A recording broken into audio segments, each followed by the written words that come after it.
2 months ago, I couldn't do a single muscle up, and now I'm doing this.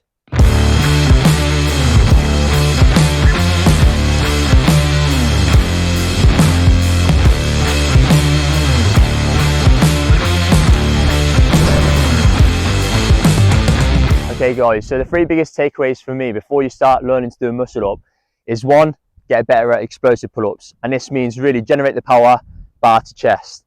Number 2, really practice those dips. This will really help on the transition phase once you've got around the bar up into the dip phase. And in 3, this is probably the biggest thing to take away, is learning what we're trying to do here. We're not going up over the bar, we're going around the bar, a little bit like a C shape. This is probably the biggest thing that I learned that helped me now doing what I'm doing. So if you've got the confidence now to start muscle ups, the first biggest thing is focusing on your hand grip, okay? So for normal pull-ups, my arms will be in this position here, but for a muscle up, you really want to get your palms over the bar and have that false grip. Now, at first, this may seem a little bit uncomfortable, but trust me, it's really key when you go around the bar onto that transition phase into the dip. So just get used to really sort of hanging there with palms over the bar and just getting used to that movement there. Okay guys, once you've got that false grip, the next thing is really practicing that swing and getting the timing right. So nice and strict, use your own body weight to create that momentum. And then once my feet get into the furthest point, that's when we really want to try and pull and generate that power into the explosive pull-up.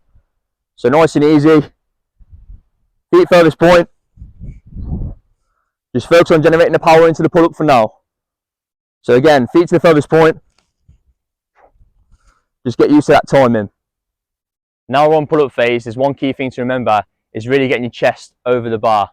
So if I'm doing it now, false grip, again, practice that swing, furthest point, chest over bar. And as you can see now, the transition from chest over bar, the dip becomes a lot easier. Right guys, if you got to this point, congratulations. That's pretty much most of the muscle up done so far. Now on this phase now, it's probably the most easiest part in all honesty. Once you've got your chest over the bar, really nice and explosive, keep your elbows tucked in and also lock out at the top. So yeah, again, once you've got your chest over the bar, really keep the elbows tucked in, explosive power and lock out at the top. Nice and easy. So guys, you got into this position now, how do we actually repeat the process?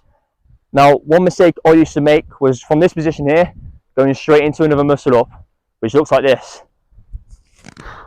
Now, as you can see, it's not very efficient and we want to try and save as much energy as we can. So what we want to try and do is once we've got into the position at the top, control it back into a negative dip and then repeat the process. This will save energy and will also be a lot easier to get that swing motion again to repeat the whole process. So if I go up now, at the top, negative dip, back into the swing, repeat the process, just like that. So to give you a little bit of context here, I actually used to be a professional athlete and this took me 2 months to learn. So guys, if you are struggling a little bit, don't get disheartened, keep on trying, use these little techniques and keep persevering with it because you'll get there. If you want any more content like this, there'll be a lot more stuff coming to my channel. That'll be across general fitness, calisthenics, CrossFit. So if you could please subscribe, really appreciate it, and I'll see you in the next video.